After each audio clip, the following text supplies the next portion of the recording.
guys, welcome to the Yankee Health and Performance Show. This week I have my friend Mike Tulimiero on the show. He co-founded our side company called the Forge Method with me back when I was at the gym in Massachusetts.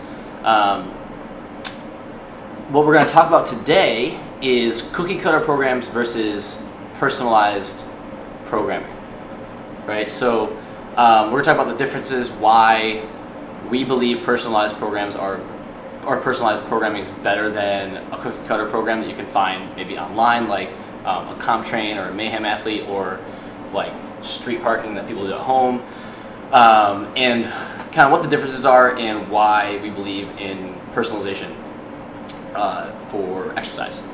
So we're first going to start talking about how we founded the Forge Method and kind of where that came from and where we are now.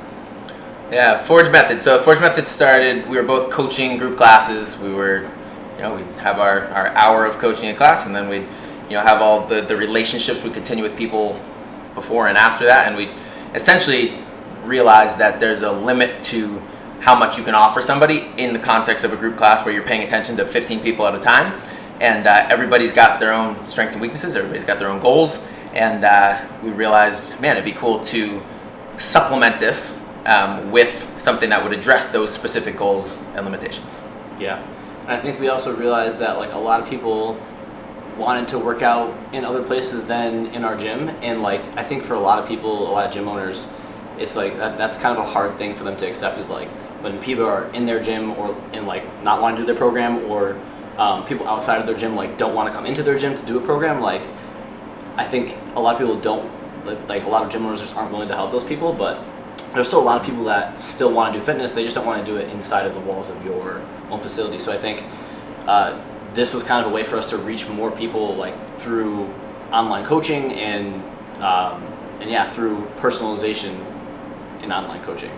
And obviously, like the group class is built for as many people as we can make it good for, right? It's helpful for a lot of people. Like, don't get me wrong, like a lot of people benefit a lot from group classes and from a general program, but there's plenty of outliers on either side who are either too injured to do this or need more, right? I think and that's kind of who we were chasing. That was first. right. I think one of the reasons we both very much appreciated CrossFit and our initial experience as fitness professionals was the broad brush is great in the sense that you can help a lot of people a little bit, right? And so we're like, cool, let's continue that. We're going to stay invested in that. And then try to get more specific where we could. So that was kind of the initial idea.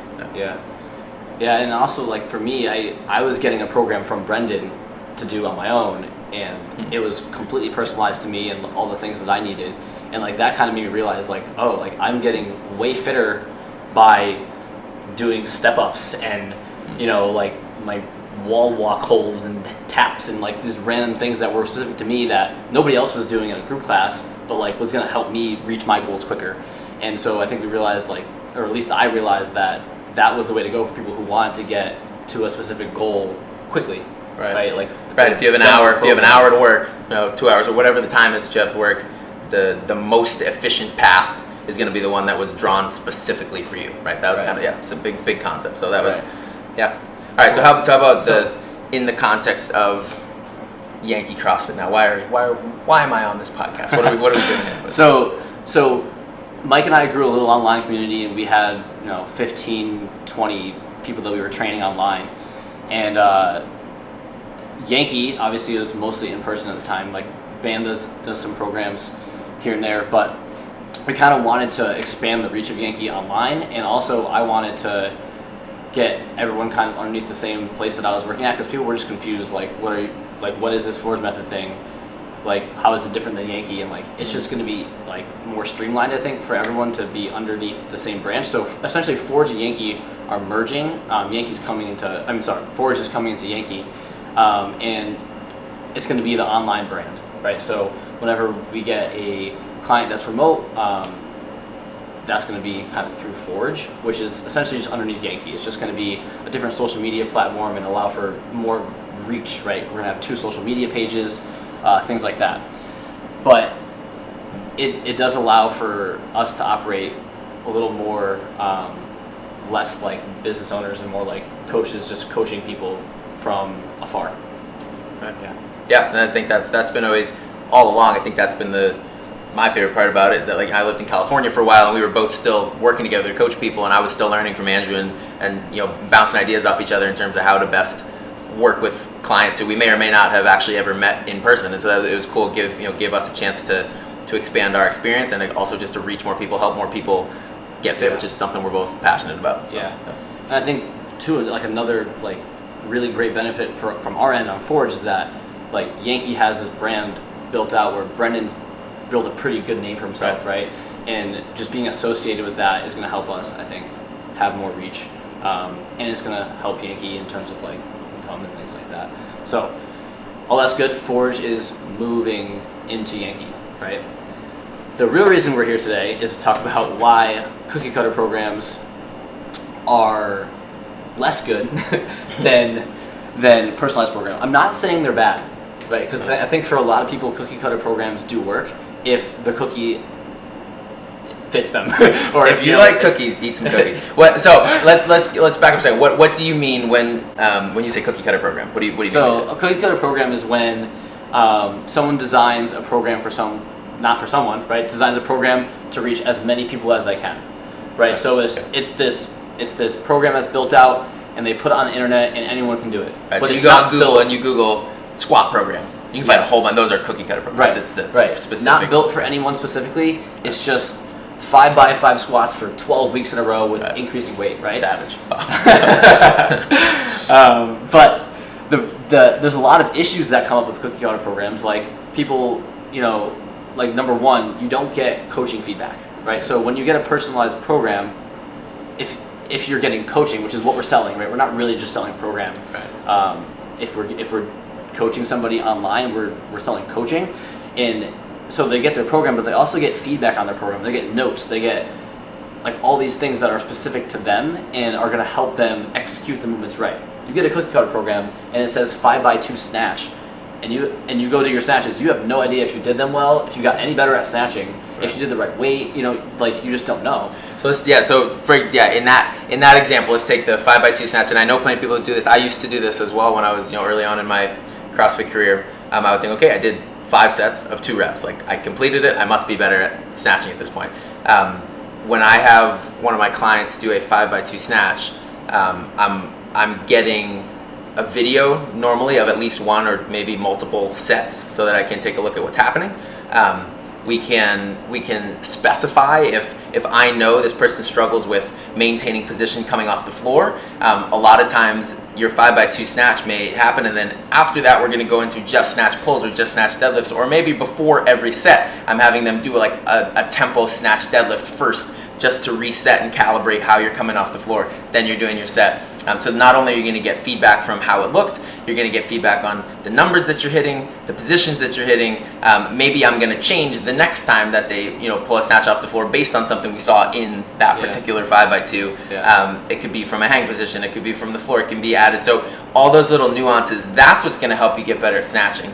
Big picture, absolutely. You do a movement enough, you're probably eventually going to be able to put more weight on the bar. Our concern is is it happening safely, efficiently? Are you putting your ceiling as high as possible, and maintaining good habits, breaking bad habits, and doing everything in a progressive way that's going to allow you to continue progressing, rather than just one day you wake up and you've done the heaviest snatch you will ever do because you've created all these bad habits along the way when no one was watching. Right. So maybe one client is doing a snatch, deadlift, and a hang snatch. Another client isn't even snatching because they can't even get into the positions that are to snatch, right? Instead they're working on their shoulder flexion or their ankles or their hip flexion, right? So I think everyone is so different that you can't just rely on just this general program to help everybody. It's going to help somebody, but it's going to help this narrow lane of people, right? And everyone else is going to be just doing stuff, and they might be getting better, they might not, they might be getting hurt, right? I think that's kind of the biggest difference between. There's a lot of big differences, but the biggest difference is that you get coaching when you get a personalized program, and a cookie cutter program you don't. Right? That's right. I think that's even just the terminology of it. I had to get used to talking about it this way. Is that we are trying to provide remote coaching.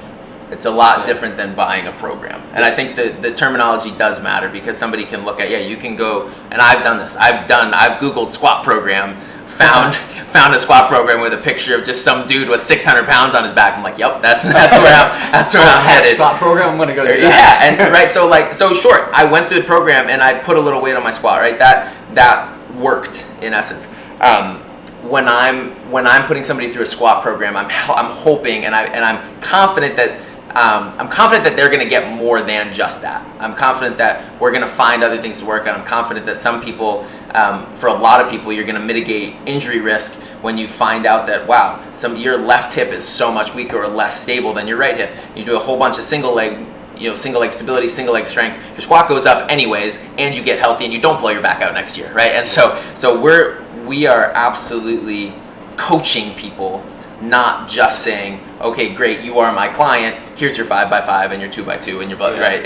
And I think that was a big distinction in my head, and when I'm communicating this to people, that you're buying coaching, you're buying attention, you're buying analysis, and that's what we want to do, because that's how we believe we can actually help people the most. So that's kind of, at the end of the day, that's the biggest difference in my head. Yeah, I have a good client who's an example of that. He in his squat, he gets like crushed, like a front squat, right? I do that too, but one of my clients, his upper back just rounds so much in his front squat, and like he can front squat all day. He's not going to get stronger at front squatting unless he improves the strength of his upper back, right? So we do things like front rack holds, quarter front rack, or quarter squats from a bottoms up position, right? Carries, holds, things like that, just to improve his upper rows, to improve his upper back strength, right?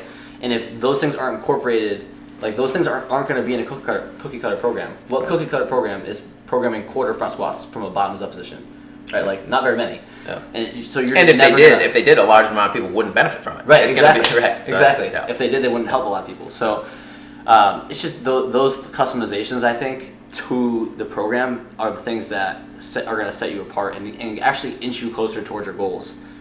You know, if you just do whatever everyone else is doing, you're a unique person, and your program or your exercise routine should be unique too, right? And then I guess along those lines, like this was actually something that Andrew kind of brought my attention to as we've been doing this over the years. A huge piece of this is not only from a performance standpoint, but from a mobility limitation or a corrective exercise standpoint, or injury prevention or injury rehab, all of this stuff. My wife's a physical therapist, so I'm pretty aware of people's need to be rehabbed after a surgery or something, or just you twist your ankle and you can't get better and you need to strengthen certain stuff that you might not think of. But I think, Andrew, just from your personal beginning to CrossFit with your like mobility restrictions, I was never necessarily limited by specific movement patterns in terms of mobility. Definitely strength, but not necessarily mobility. I couldn't do anything. So like I remember like watching him squat, and like we could put 300 pounds on his back and he could not get below parallel just because, right? And so that's kind of a whole nother angle to look at this from, that I would say most people have some sort of mobility restriction, and it might not be glaring, it might not cause you pain right away. But I think that was something that us working together like brought my attention to. So I think that's something we are pretty conscious of dealing with as often as possible. Right. So when you get a program from us or coaching from us, we're going to assess every joint in your body to make sure it moves with full range of motion and pain free. Right. And if it doesn't, even if the movements that are usually related to that don't bother you, it's likely because you're really good at compensating somewhere else. Right. And if you're really good at compensating somewhere else, that thing's probably going to get hurt soon too. Right. So, yeah, I mean, just those customizations based on your strength imbalances and your mobility restrictions are huge, and you're again something that you're just not going to get in a cookie cutter program, right? That's not going to. Right. They can't. A huge piece of that in my head. One of the things I'm super passionate about that I'll try to say 30 seconds but then stop talking. But keep going. The answer when your shoulder hurts is not to just avoid it. That like drives me crazy, right? And it's shocking to me how much people are willing to just live with.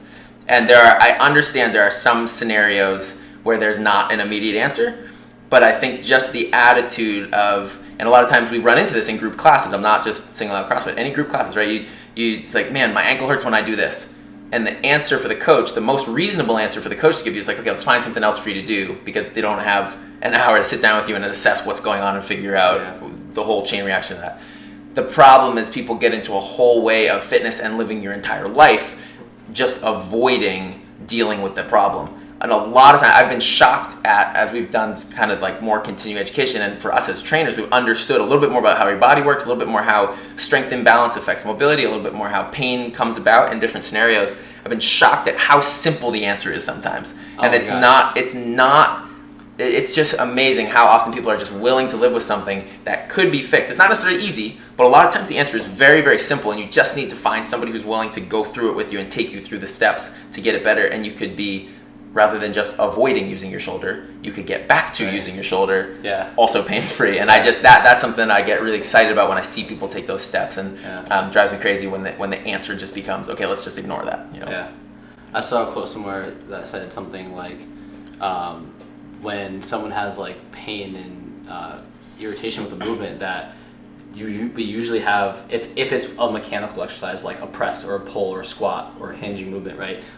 Like people just say like, that hurts, I'm going to avoid it. Really, we have the right exercise to help you with that problem, but we use the wrong load or the wrong intensity, right? And like those things are or the context, right? The answer might not be to do 30 as fast as you can. Right, exactly. Yeah. But like if that's bothering you, that's a pattern that you probably need to work on in some kind of way, whether it's making that pattern more mobile or stronger, right?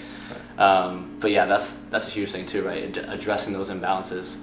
And then like on top of all of this, the biggest thing, one of the biggest things around personalization is that you get progression with your program, right? So like I come in to the gym and I'm doing a cookie cutter program and I do a 5x5 back squat, just an easy example, and I failed my fifth set.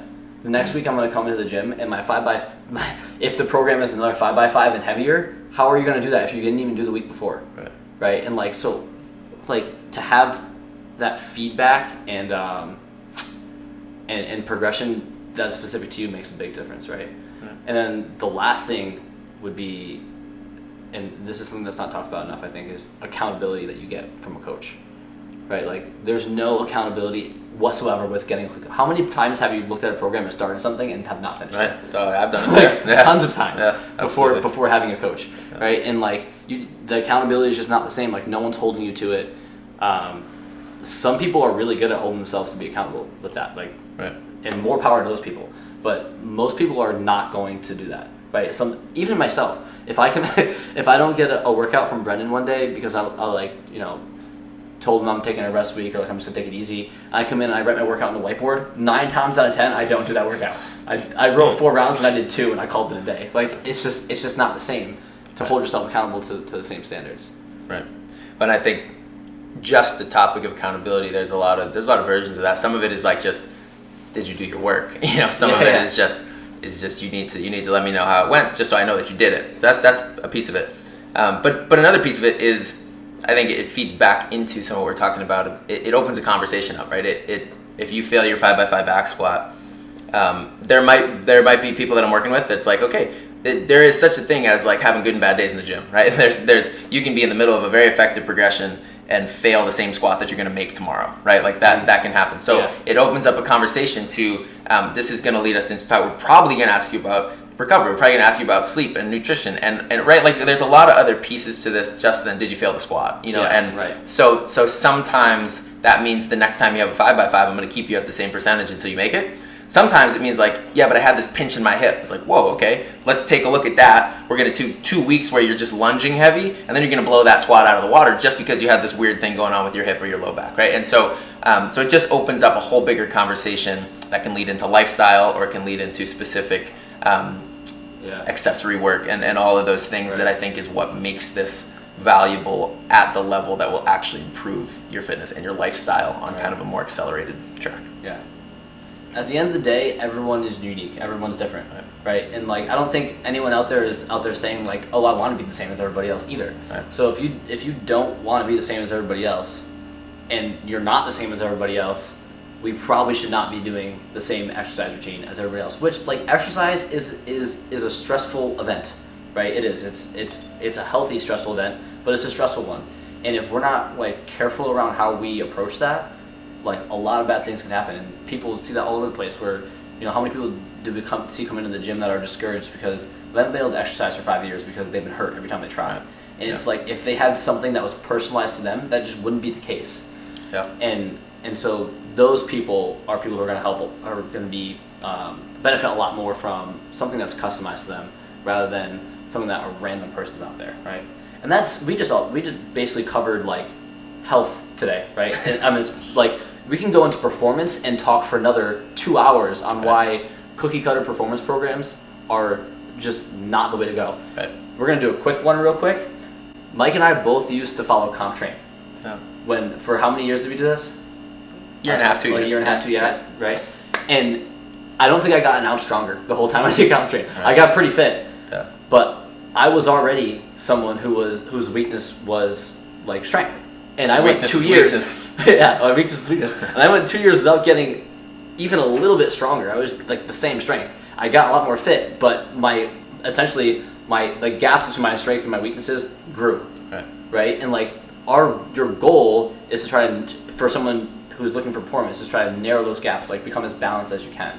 And you're just not gonna be able to do that unless you have a good assessment, good accountability, customization to your workouts, right? Like the more specific your goal is, the more specific the recipe needs to be, right? Yeah. Cool. All right, so that's all we got for you guys today. I hope you guys enjoyed the show. Please click the link below or click the little like sign to subscribe. And you can follow the Forge Method on Instagram or Facebook. We still have a page. We gotta get back on that. But also, if you want to talk to us about programs and stuff, you can contact us through Yankee or through our personal Instagram pages. Any kind of way like that. Thanks for having me, man. Cool. We'll see you guys next week.